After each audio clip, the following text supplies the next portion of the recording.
Olá, tudo bem com você?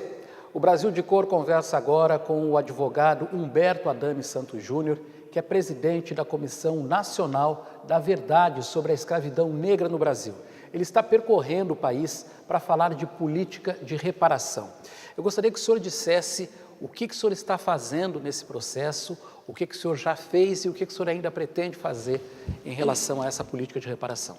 Na verdade, a Comissão Nacional da Verdade sobre a Escravidão Negra no Brasil foi criada em 2014 pelo Conselho Federal da OAB, com a perspectiva de fazer, inserir em todos, descobrir, se enfronhar em todas as seccionais, em todos os estados do Brasil, com a perspectiva de levantar pistas e provas da escravidão, depois que nós chegamos à conclusão que, passado o julgamento das cotas raciais no Supremo Tribunal Federal, achamos que estava tudo resolvido. E aí começa a discussão das cotas no emprego público. E aí querem discutir tudo de novo, o que nós discutimos nos últimos 15 anos. Quem é negro no Brasil? Quem vão ser os cotistas negros? Vocês estão importando ódio racial norte-americano, vocês estão dividindo o país em pretos e brancos. Então, enfim, é uma discussão superficial, uma vez que as cotas já estavam deliberadas pelo Supremo Tribunal Federal. E há uma parcela da população brasileira que não consegue enxergar a necessidade de políticas de ação afirmativa como o início da reparação histórica da escravidão negra.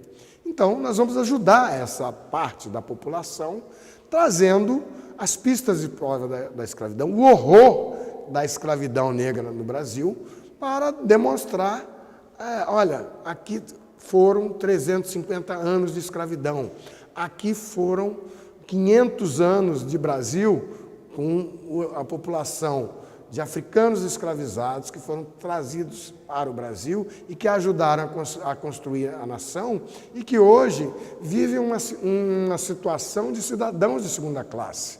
As pessoas são julgadas pela cor da pele. Os mais pretos têm menos direitos do que os menos pretos. E assim vai. Mas é uma questão difícil, então, um segmento da população não consegue entender. Eu, como advogado lá no Rio de Janeiro, uma desembargadora perguntou, olha, eu estou julgando um mandado de segurança sobre cotas para negros na prefeitura do Rio de Janeiro. Doutora, a minha empregada é branca e ela trabalha, e ela não consegue entender por que os negros querem estudar sem ter que pagar. E eu disse, desembargadora, eu podia tentar explicar isso, não vai ser nos 5 minutos aqui da sustentação, mas eu sei que a senhora vai julgar contra a política de ação afirmativa de cotas. Então, para ajudar essas desembargadoras e outros mais que não conseguem entender, nós vamos buscar as pistas e as provas da escravidão e a OAB, atendendo a esse chamado, está colocando isso, já colocou em 15 seccionais, em 15 estados brasileiros e em várias subseções, em várias comissões municipais, com a metodologia de buscar, num grupo de trabalho, produzir a bibliografia, que muitas vezes já existe nos departamentos de história, e a outra, as pistas e as provas da escravidão negra, e fazer uma grande jornada de levantamento dessas provas que foram apagadas, que foram disfarçadas. E como é que se daria essa reparação? O senhor tem algum exemplo? Então, a reparação, o projeto de reparação, ele ainda está por ser montado. Eu posso citar para você que o jornalista Fernando Conceição já levantou isso nos anos de 80. Então, ele montou uma reparação que era de não sei quantos mil dólares e para cada descendente de africano escravizado. Depois, a vereadora do PT de São Paulo, vereadora Claudete Alves, anos depois, acho que nos anos 90, montou um outro projeto de reparação da escravidão, seguindo um movimento norte-americano, Reparation Now. E isso acabou também numa petição inicial, que foi ao Ministério Público, foi encaminhada à CPI e teve consequência como um momento histórico de levantamento do assunto. Mas não adiantou o assunto porque parou bateu na questão econômica. Evidentemente. E aí, quando falou em vamos gastar dinheiro, a conversa acabou. Então, já sabendo dessas duas experiências, e ocorreram outras também. Então, sabendo dessas experiências, assim, vamos deixar para falar sobre a questão econômica, a questão fundo, um pouco depois. Enquanto isso, vamos levantando essa metodologia de bibliografia e pistas e provas da escravidão para provar a escravidão que está apagada da história do Brasil. Você não consegue levantar muitas... E cada município dos 5.346 municípios tem uma história de reparação da escravidão ou de um fato da escravidão que merecesse ser reparado.